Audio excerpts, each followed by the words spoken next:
जया बच्चन यांच्या नामोल्लेखावरून राज्यसभेमध्ये मोठा गदारोळ झाला। जया अमिताभ बच्चन असं पूर्ण नाव घेतल्यानं जया बच्चन चांगल्याच भडकल्या। त्यानंतर राज्यसभेचे सभापती जगदीप धनखड यांनी ही कठोर शब्दात जया बच्चन यांना सुनावलंय। बघूया।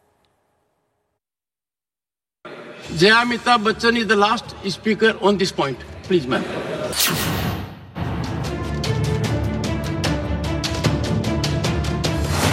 जया अमिताभ बच्चन नामोल्लेखावरून गदारोळ।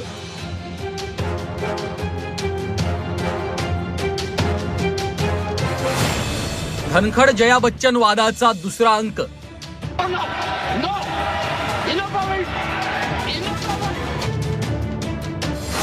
अमिताभ वरून जया का भडकल्या?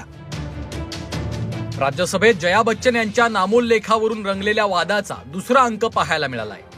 सभापती जगदीप धनखड यांनी जया बच्चन यांना खडसावल्यानंतर सभागृहात मोठा गदारोळ झाला।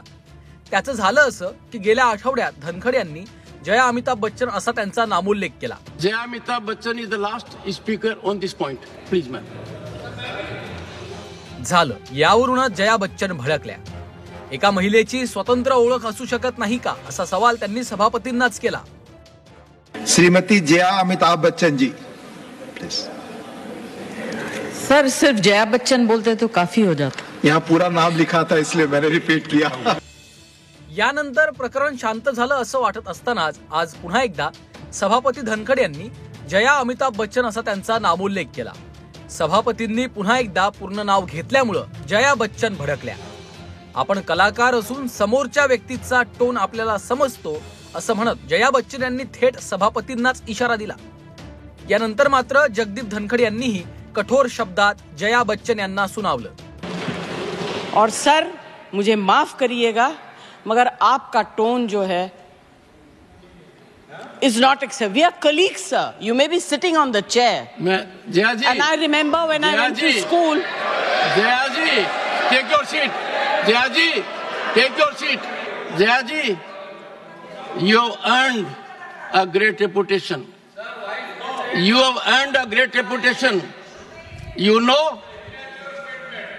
an actor is subject to the director. You have not seen what I see from here. या सगळ्या प्रकारानंतर राज्यसभेत बराच गदारोळ झाला। यावरच न थांबता जया बच्चन यांनी थेट सभागृहातूनच काढता पाय घेतला आणि बाहेर आल्यानंतर माध्यमांसमोर आपल्या भावना व्यक्त केल्या। जो कहा जाता है चेयर से, ठीक है, वो चेयर पे बैठे हैं, अलाउड है। अगर वो चेयर से बाहर हैं तो वो भी आम एमपी की तरह हैं। वो हमारे अन्नदाता तो है नहीं। I objected to the tone used by the chair. नावात काय असतं असं म्हणतात, मात्र नावावरूनच राज्यसभेत गेल्या आठवडाभरापासून हा गदारोळ सुरू आहे। त्यामुळे यापुढे आता जया बच्चन यांचा नामोल्लेख कसा केला जातो हे पाहणं महत्त्वाचं आहे। ब्युरो रिपोर्ट, झी 24 तास।